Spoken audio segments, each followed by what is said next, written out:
Bonjour, bonjour, chers auditeurs et chères auditrices. Donc aujourd'hui, nous allons continuer nous allons encore travailler dans le JavaScript, dans toujours la gestion d'un formulaire. Alors, la vidéo précédente, nous avons, n'est-ce pas, vérifié le mot de passe saisi par l'utilisateur et parce qu'au départ, nous avons défini un mot de passe au préalable qui permettait à l'utilisateur de, qui permettait au programmeur de vérifier, n'est-ce pas, si le mot de passe inséré par l'utilisateur correspondait à ce qu'il, n'est-ce pas, attendait. Alors, aujourd'hui, nous allons voir, parce que voilà le mot de passe que le codeur a écrit, Colos, il fallait que le mot de passe soit conforme à ceci pour que votre mot de passe soit, n'est-ce pas, validé. Bon, aujourd'hui, nous allons plutôt permettre à l'utilisateur d'insérer son propre mot de passe et de confirmer. Et là, nous allons vérifier si les deux mots de passe saisis sont égaux. Dans le cas contraire, du moins, on va toujours utiliser la boucle, la structure de condition if, n'est-ce pas? Mais avec les valeurs définies par l'internaute. Alors, là, nous n'allons pas définir notre propre mot de passe de vérification, mais plutôt l'utilisateur de confirmer son mot de passe. Bien, alors, trêve de bavardage et entrons dans le travail proprement dit. Alors, nous allons ouvrir un nouveau fichier, new, et le sauvegarder. Nous allons appeler cela fichier 5, n'est-ce pas? .html. Comme d'hab, on ouvre la structure de base, n'est-ce pas? HTML. Voilà. Bon, le nom du titre, ça dépend de vous, hein. Vous pouvez donner tout ce que vous voulez. Alors, moi, je vais donner le nom de... Bon, formulaire. Formulaire 2. Voilà, ok, c'est bon. Comme d'hab, on ouvre notre script. C'est bon. Et ça va attendre les commandes. On avance. Donc, et là, on a dit que pour contrôler le mot de passe, il faudrait qu'on travaille entre les balises forme, qui est le diminutif de formulaire. On va attribuer le nom de forme 2. Oui, ça fout. Un nom. Forme 2. Et puis, input, type, password. Input, type, password. Et puis, on va, n'est-ce pas, attribuer WPW comme name.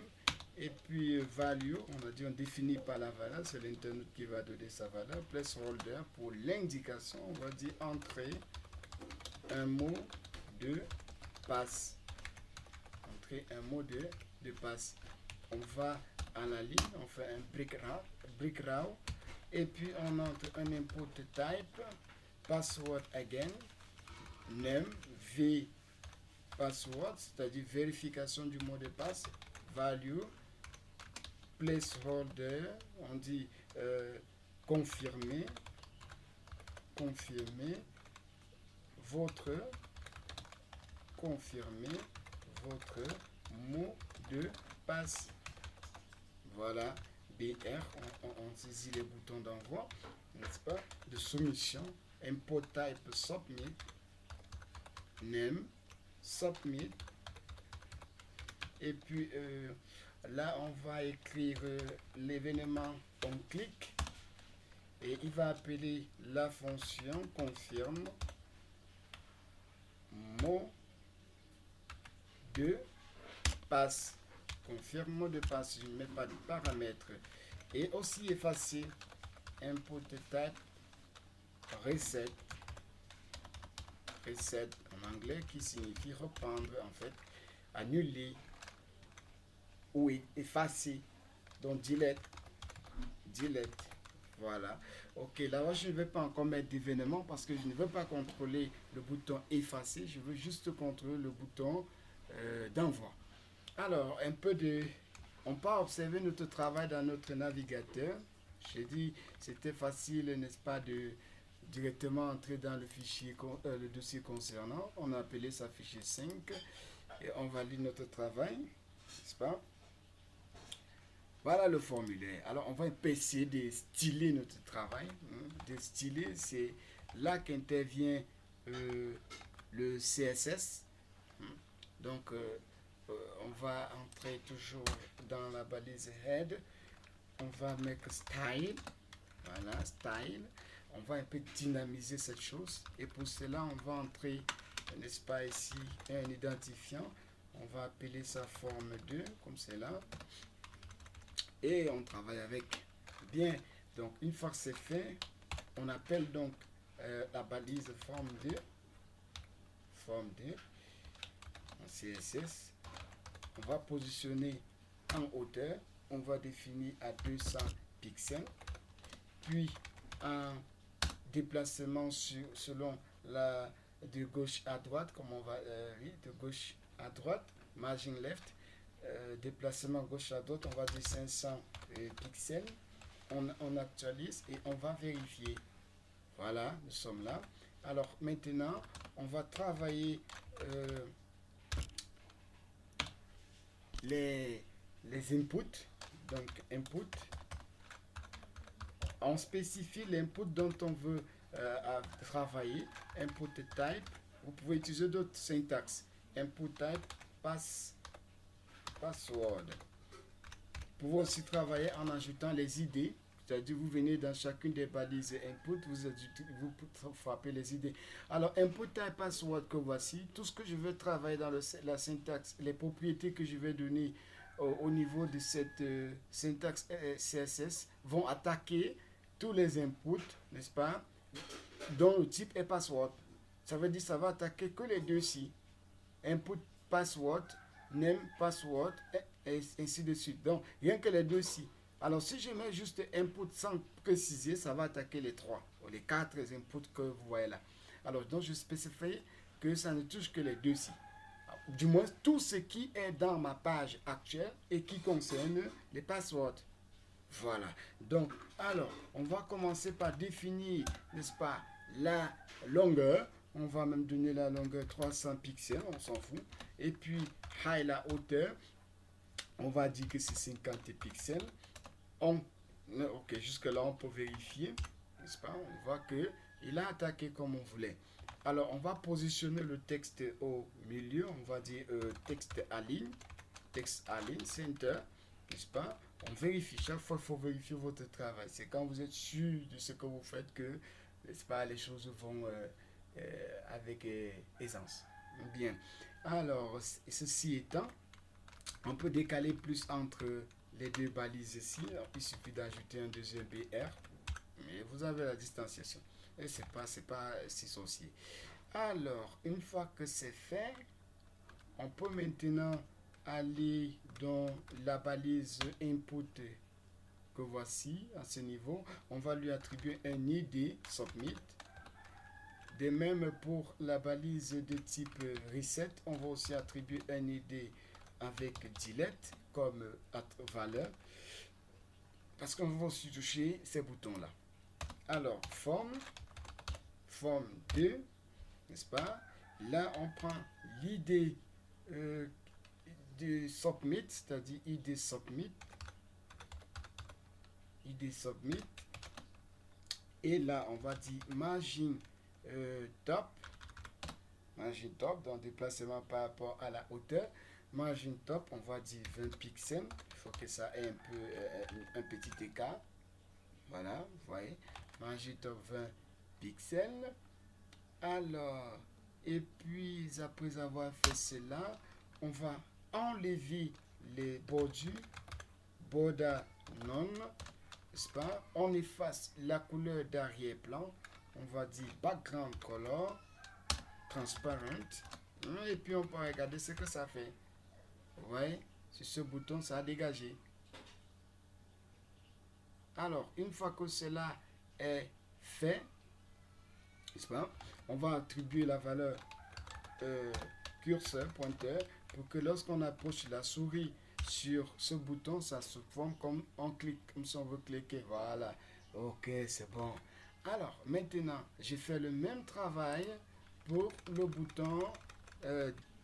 Donc, je fais le même travail pour le bouton Delete. Donc, je vais copier cette action et puis coller.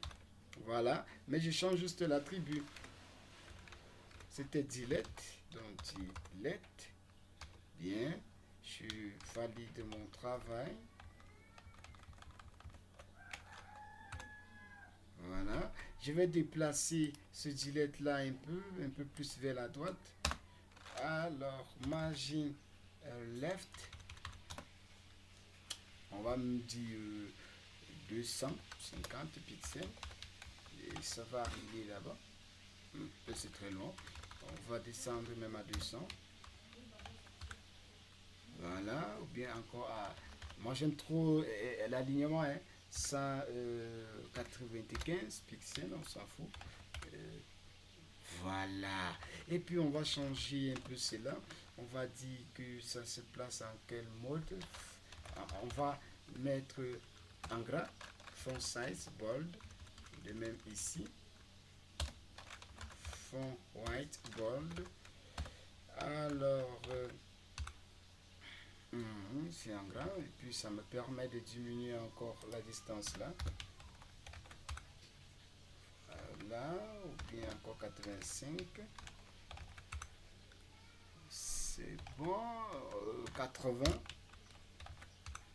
Ok, c'est bon. Alors, on va donner la couleur rouge. Color red. Au bouton d'effacement. Voilà. Et puis, je peux effacer. Vous voyez, quand je clique là, tout ce qui était là au départ, il faut le camp. Alors, j'efface. Alors, jusqu'à présent, il n'y a encore aucun travail de traitement, de vérification. Donc, si je valide, ça va faire ce que ça va faire. Ouais, ça fait ce que ça va faire. Mais, là, c'est lui qui décide. Maintenant, moi, je vais le commander. Alors, on revient dans notre script. On a dit que pour cela, on va créer une fonction qui s'appelle confirm. Confirme mot de passe.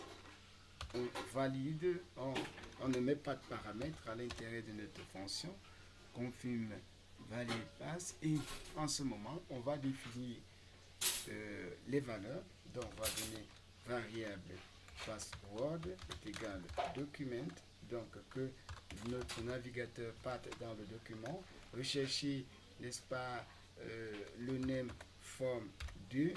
Dans ce name, il recherche la balise dont le name est password et récupère sa valeur, c'est-à-dire la valeur insérée par l'utilisateur. Et puis var verify password est égal à document.form 2 .verif password .value et puis point virgule.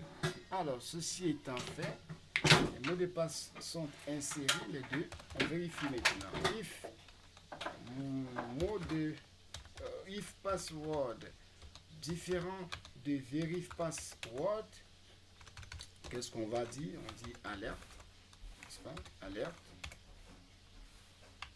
Mot de passe différent.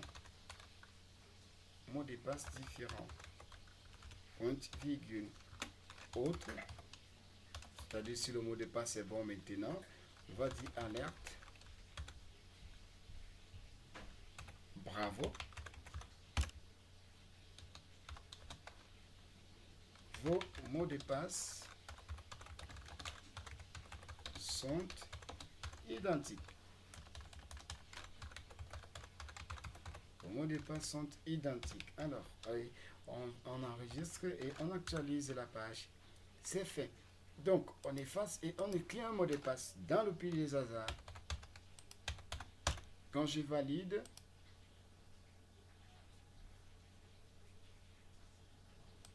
de ne pas mettre à jour. Oh, pourquoi ça dérange? Pourquoi ça dérange? Pourquoi ça plante? Oh là là. Du moins, c'est facile la commande de réponse du serveur. On reprend. Ça devrait afficher le travail fait. Voilà. Ok, on dit bravo, vos mots de passe sont identiques. Mais je vais mettre des mots de passe différents. FFF.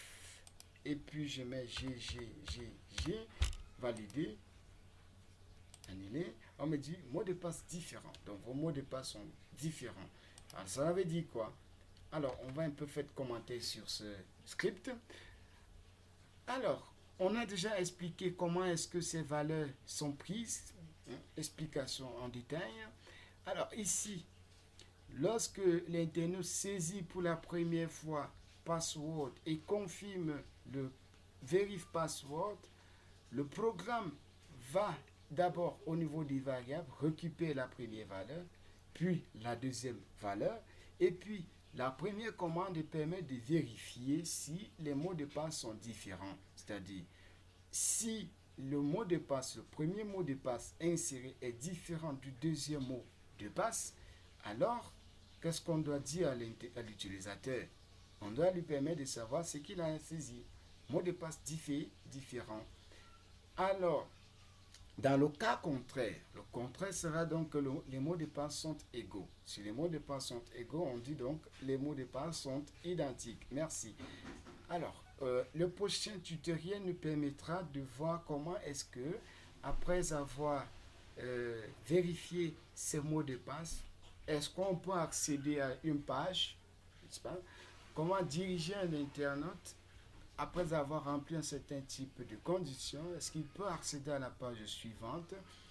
Donc, du moins, si nous allons travailler le JavaScript un peu, jusqu'à ce que chacun puisse travailler de lui-même. Je vous remercie infiniment et à la prochaine vidéo.